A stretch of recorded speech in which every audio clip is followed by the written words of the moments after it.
শুভ সকাল বন্ধুরা। দিনটা ছিল শিবরাত্রি, সোমবার। শিবরাত্রি আমি তো বলেইছিলাম যে সোমবার আমি করব সকালেই, যেহেতু বিকালে ছেড়ে যাচ্ছে, তো ওই জন্য সকাল সকালই জল ঢেলে দিয়েছিলাম। তো ঘুম থেকে উঠে জানলাগুলো খুলে নিজে ফ্রেশ হয়ে টুকটাক কাজও করছিলাম, যে রান্নাঘরে যে বাসি কাজগুলো ছিল তো সেইগুলোই আমি নিচ্ছিলাম। তো দেখো, এই যে ওইদিকে একটা বেসিন আছে বাথরুমে ঢোকার আগে, ওই বেসিনে আমি দাঁড়িয়ে তোমার ব্রাশ করব বলে তোমার সব ব্রাশ, তারপরে এই যে পেস্ট, ওগুলো সব নিচ্ছিলাম। অনেকক্ষণ ভিডিওটা হয়ে গেছে আজকে, বাট তোমরা একটু ধৈর্য ধরে দেখো আমার ভিডিওটা। ব্রাশ করার পরে আমি মুখে যেরকম ফেস ওয়াশ মাখি সকালবেলা, তো সেটা আমি ফেস ওয়াশ মেখে নিচ্ছিলাম। আর আমি কিসের ফেস ওয়াশ মাখি সেটা হচ্ছে মামাআর্থের কী মাখি, কোন ফেস ওয়াশটা মাখি, সেটা যদি তোমরা জানতে চাও তাহলে অবশ্যই কমেন্ট করে জানিও। তো আমি বেসিক্যালি বেশিরভাগই তোমার মুখে মামাআর্থের প্রোডাক্টই ইউজ করি। কেয়ারসেডের কিছুটা আর ল্যাকমির কিছুটা, বাদবাকি সব হচ্ছে মামাআর্থের। তো তোমরা যদি আমার স্কিন কেয়ার রুটিনও চাও সেটাও আমি তোমাদের দিতে পারি, কিন্তু তার আগে কমেন্ট করে জানাতে হবে যে স্কিন কেয়ার ভিডিও তোমরা চাও কি না। তো দেখো, সকালে যেহেতু আমার অয়েলি স্কিন, তো আমাকে প্রত্যেক দিন সকালে ঘুম থেকে ওঠার পরই ফেস ওয়াশ করে নিতে হয়, নাহলে মুখে না ব্রণ বেরিয়ে যায়। আর এত ঘুম থেকে ওঠার পরে মুখ দিয়ে তেল বেরোয় না, নাকের পাশ দিয়ে, কী বলবো। তো আমি একটু গরম জল করে নিয়েছিলাম, কারণ একটু ঠান্ডা ঠান্ডা ছিল শিবরাত্রির দিন। তোমার আমাদের এখানে তো ছিল, তোমার সেই জন্য একটু গরম জল করে নিয়েছিলাম। আর একটু তাড়াতাড়ি উঠে পড়েছিলাম, কারণ অনেক কাজ আছে সেদিনকে। তো দেখো, তোমরা দেখতেই পাবে যে সব কিছু ফ্রেশ হয়ে যাওয়ার পরে আমি রান্নাঘরে তোমার বাসি কাজ সেরে তারপরে আমি রান্নাও বসিয়ে দিয়েছিলাম। ঘরের জানলাগুলো দুদিকে দুটো খুলে দিলাম, কারণ ঘরের জানলা আমি বন্ধ করে রেখে থাকতে ভালো লাগে না আমার, কিরম যেন একটা দম বন্ধ হয়ে লাগে, আর কিরম একটা ভ্যাপসানা গন্ধও ছাড়ে। দেখবে অনেকক্ষণ ঘরের দরজা বা জানলা বন্ধ থাকলে যেরম ফ্যাকাশে হয়ে যায় আর কি। আর রোজ সকালে খালি পেটে কিছুটা পরিমাণে জল তো খাওয়া উচিত, কিন্তু আমি খুব পরিমাণে জল না খেলেও অন্তত 3-4 ঘট আমি জল খেয়ে নিই। তারপরে আমি উপোস করেছিলাম ঠিকই, কিন্তু আমি জল খেয়েছিলাম। জল একদম নির্জলে উপোস যাকে বলে, ওইটা আমি করিনি। আমি জল খেয়েছিলাম, বাদ বাকি আর কিছু খাইনি।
এখানে দেখো, আমি একে একে সব রান্নাগুলো করে নিচ্ছিলাম। সেরকম কিছু রান্নাও করিনি, কারণ পুজো দিতে যাওয়ার ছিল, তারপরে মাকে নিয়ে আবার এক্সরে করাতে যাওয়ারও ছিল। তোমার একই দিনে সব কিছু পড়ে গেছে, তো সেই জন্য ডাল আর একটু আলু ফুলকপি পোস্ত দিয়ে করেছিলাম। তো আমি তো কিছু খাইনি, আমি তো ময়দাই খেয়েছিলাম। আর দুপুরবেলায় এসে আমি ম্যাগি করে খেয়েছিলাম। তো এটাই কারণ, আমি পুজো দিয়ে এসে তাড়াতাড়ি করে আমি লুচি তরকারি করতে পারবো না। এটা মা হলে হয়তো করে দিত, কিন্তু আমি করতে পারবো না। তো সেই জন্য আমি দুপুরবেলা ম্যাগি খেয়েছিলাম, আর রাত্রিবেলা তো লুচি করবো, তোমরা দেখতে পাবে। আর মায়ের শরীরটা তখন ঠিক ছিল না সেরম, তো সেই জন্য মা কিছু করতেও পারছিল না। তো দেখতেই পাচ্ছ আমি সব করছিলাম। তো মা তাও তো মা টুকটাক করে অনেক কিছুই আমাকে হেল্প করে দিচ্ছিল, কিন্তু রান্নাটা পুরোটাই আমি করছিলাম। তো এই যা, তো ডাল বসিয়ে নিচ্ছিলাম, আমি মুগের ডাল করছিলাম। তো মুগের ডাল আর আলু পোস্ত ফুলকপি দিয়ে এই হয়েছিল রান্না। আর আগের দিনের যে উচ্চা চচ্চড়ি ছিল নিরামিষ, তো ওইটাই ছিল, তো ওটা খাওয়া হয়ে গেছিলো। মানে ভাত বলতে আমার মা আর হচ্ছে আমার দাদা, তো দুজনেই খেয়েছিল। আর বাবা তো কারখানায় খেয়েছিল, আর আমি তো এই যে ম্যাগি, তো এগুলোই। তো দেখো ওই যে ফুলকপি কেটে নিচ্ছিলাম যেহেতু পোস্ততে দেবো বলে, তো আলু ডুমো ডুমো করে আর ফুলকপি কেটে নিচ্ছিলাম। তো যেরমভাবে পোস্ত করে ঠিক সেরমভাবেই পোস্ত করেছিলাম।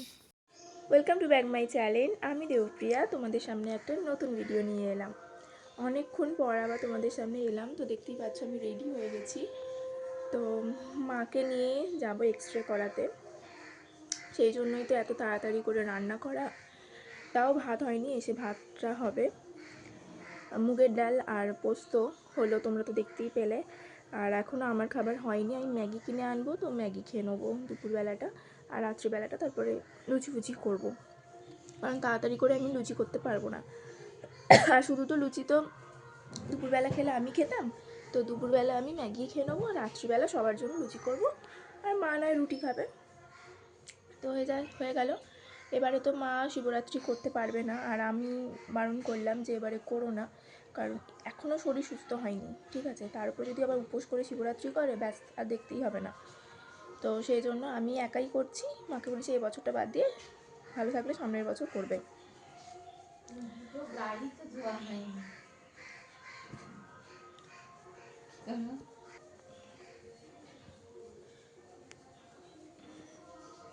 9টা থেকে 12টার মধ্যে এক্সরে করাতে যেতে বলেছে। এখন 10টা বাজতেই যায়, আর কিছুক্ষণ বাকি, কারণ এসে আমাকে আবার চান করতে হবে, ভাতটা করে চান করে তারপরে আবার রেডি হয়ে যাব হচ্ছে পুজো দিতে, ওখানে আবার কিছুক্ষণ থাকতে হবে। তো তোমাদের সবই শেয়ার করব একটু একটু করে যতটা পারি, কারণ একা হাতে ব্লগ কেউ ধরে দেওয়ার মতন নেই লোক, তো সেই জন্য যতটা পারি ততটাই শেয়ার করব। তো তোমরা দেখতে থাকো। মা রেডি হচ্ছে, আমি তাড়াতাড়ি করে রেডি হয়ে নিয়েছি। কিছু খাইনি আমি এখনও, সকালে কিছু খাইনি। মাকে কমপ্লেন দিয়েছিলাম, কমপ্লেন আর বিস্কুট যেহেতু দুর্বল হয়ে গেছে, তো ভাবলাম যে চা খেতে হবে না, মাকে একটু কমপ্লেন করে দিই। তো কমপ্লেন আর বিস্কুট খেয়ে নিয়েছে মা, এসে একটু মুড়ি খাবে, হয়ে যাবে, যা ওষুধ আছে তারপর খেয়ে নেবে। আর আমি তো এখন কিছু খেতে পারবো না, আমি জল খাচ্ছি, জল বাদে আমি কিছু খেতে পারবো না, মানে খাচ্ছি না। তো সেই একেবারে পুজো দেওয়া হয়ে গেলে তারপরে আমি খাবো, বুঝলে? তো দেখো এক্সরে করিয়ে এসে তারপরে আমি নিজে চান টান করে রেডি হয়ে শাড়ি পরে নিয়েছি। তারপরে যাচ্ছি হচ্ছে শিবের মাথায় জল ঢালতে, আমাদেরই মাঠে সরস্বতী সংঘ ক্লাবে। তোমার ওখানে শিবলিঙ্গ আছে, তো এই যে শিব ঠাকুর, তো বাউন ঠাকুর অনেকক্ষণ আগেই চলে এসেছেন, তো একটু বসেই ছিলেন আমার জন্য। তো আমার একটু দেরি হয়ে গেছিলো বলে তারপরে তোমার জল দিলাম, মানে পুজো করলাম। তো এই যা।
স্বজন নব সাজে ওঠে সাজিয়ে। ধর্ম বর্ণ কিবা বয়সের সীমানা ছাড়িয়ে আজি প্রতি গৃহ কোন পর স্বজন নব সাজে ওঠে সাজিয়ে। আকাশ নীলে মেঘের ভেলা আনন্দ হয়ে ভাসে, শিউলি সুরভি মিশে যায় উৎসব উচ্ছ্বাসে। উৎসব উচ্ছ্বাসে, উৎসব উচ্ছ্বাসে। উৎসবের অঙ্গনে আজ সবার আমন্ত্রণ। উৎসবের অঙ্গনে আজ সবার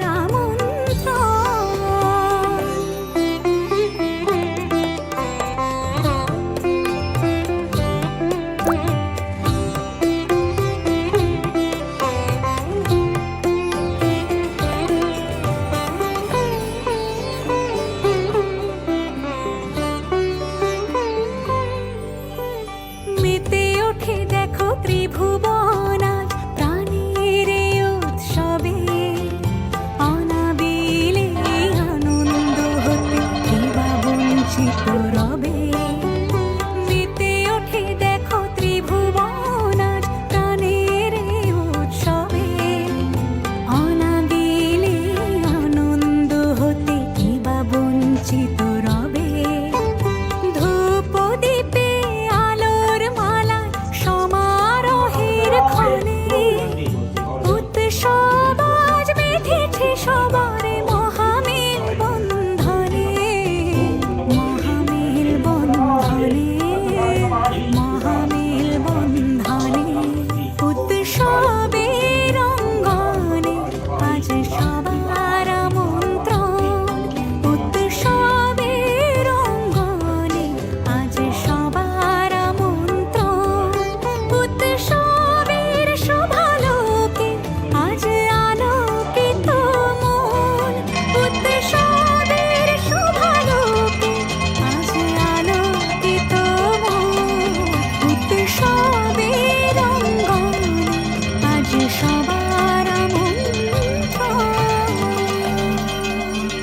উৎসব তোমার আমার সবার। উৎসব গর্ব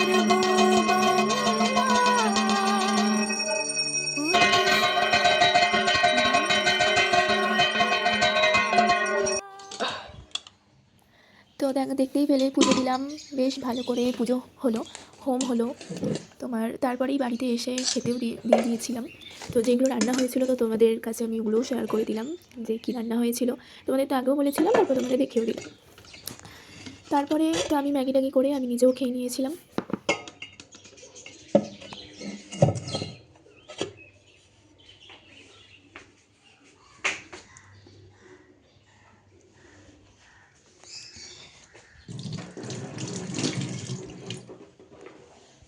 এই যে আমার ম্যাগি বলতে গেলে পুরোপুরি হয়ে গেছে। তো আমি জাস্ট সিম্পলভাবে আজকে ম্যাগিটা করেছি, কোনো এক্সট্রাভাবে কিছু করিনি, তারপরেই খেয়ে নিয়েছিলাম। তো গুড ইভিনিং বন্ধুরা। তারপরেই চলে এসেছিলো হচ্ছে তোমার লুচি। একেবারে অনেকক্ষণ পরে আবার তোমাদের সামনে এলাম।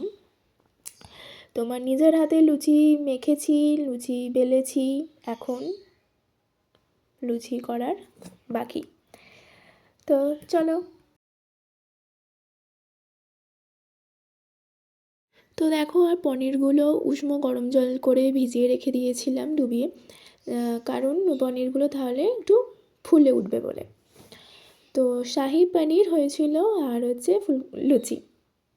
তো এই ছিল রাত্রিবেলা খাবার। আর মায়ের জন্য বাবা রুটি কিনে এনেছিল আর মিষ্টি এনেছিল কিনে। তো মা মিষ্টি আর রুটি দিয়েই খেয়ে নিয়েছিল।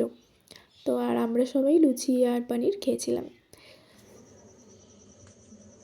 দু হাতে ধরে আস্তে করে চাইলাম করে, হ্যাঁ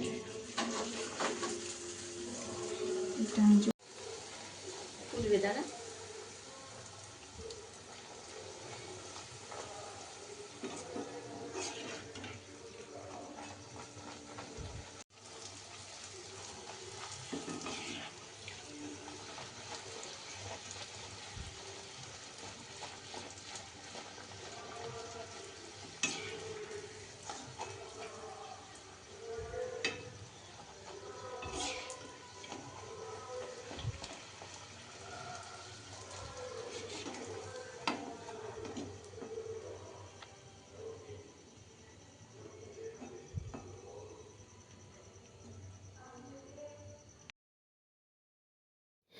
তো আমাদের মাঠ থেকে তো ভোগ দেওয়া হয়েছিল।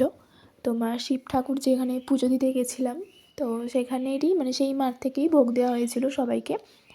তো লুচি আর আলুর দমটা খুব সুন্দর খেতে হয়েছিল। তো এই ভোগগুলোই নিয়ে চলে এসেছিলাম, তারপরে সবাই মিলে প্রসাদ খেয়ে নিয়েছিলাম, কিন্তু মা খেতে পারেনি, শরীর খারাপ যেহেতু।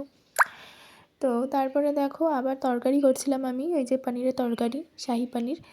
পনিরটা না আমি আগে ম্যারিনেট করে রাখতে ভুলে গেছিলাম, খেয়াল ছিল না।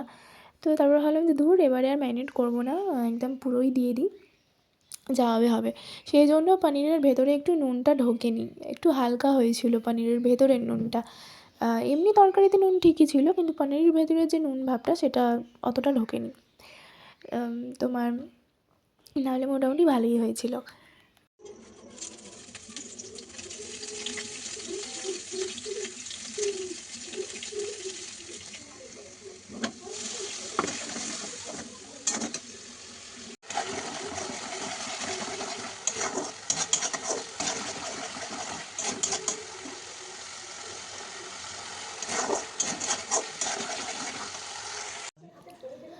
তো দেখো তারপরে রান্নাবান্না হয়ে যাওয়ার পরেই মাকে খেতে দিয়ে দিয়েছিলাম। বাবা রুটি কিনে নিয়ে চলে এসেছিলো, রুটি দিয়ে মিষ্টি খেয়ে নিচ্ছিলো।